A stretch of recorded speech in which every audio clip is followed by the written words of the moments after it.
যেসব নেতা কর্মী শহীদ হয়েছে তাদের আত্মার মাগফিরাত কামনা করছি এবং যেসব নেতা কর্মী ফ্যাসিস্ট সরকার দ্বারা নির্যাতিত হয়েছে, গুম হয়েছে, এখনো চোখ হারিয়েছে, যাদের এখনো হাত পা বিভিন্ন অঙ্গ প্রত্যঙ্গ যারা এখনো পর্যন্ত সুস্থ হয়নি তাদের সুস্থতা কামনা করছি।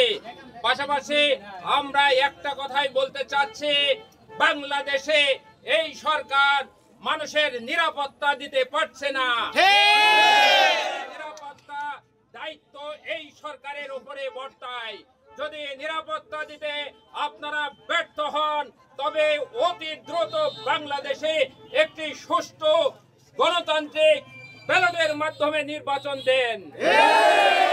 ব্যালটের মাধ্যমে নির্বাচনের মাধ্যমে এদেশে ইনশাল্লাহ জাতীয়তাবাদী আদর্শের শক্তি।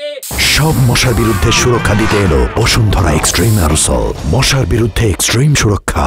শহীদ প্রেসিডেন্ট জিয়া রহমান দল, বেগম খালেদা জিয়ার দল ইনশাল্লাহ ক্ষমতায় আসবে এবং সেই দিন ফ্যাসিস্টদের যারা এই জুলাই আগস্টে সারা বাংলাদেশের সমস্ত মানুষকে নৃশংসভাবে খুন করেছে, যাদেরকে এখনো যারা চলতে পারে না, শারীরিকভাবে অসুস্থ, যেসব যাদের সম্পত্তি লুট করা হয়েছে, যেসব মা বোনদের ইজ্জত নিয়ে ছিনিমিনি করা হয়েছে, ইনশাল্লাহ বিএনপি ক্ষমতায় আসলে সেই সকল ফ্যাসিস্টদের এদেশের মাটিতে ফাঁসি দেওয়া হবে। মাধ্যমে বাংলাদেশে একটা গণতান্ত্রিক রাষ্ট্র কায়েম হবে।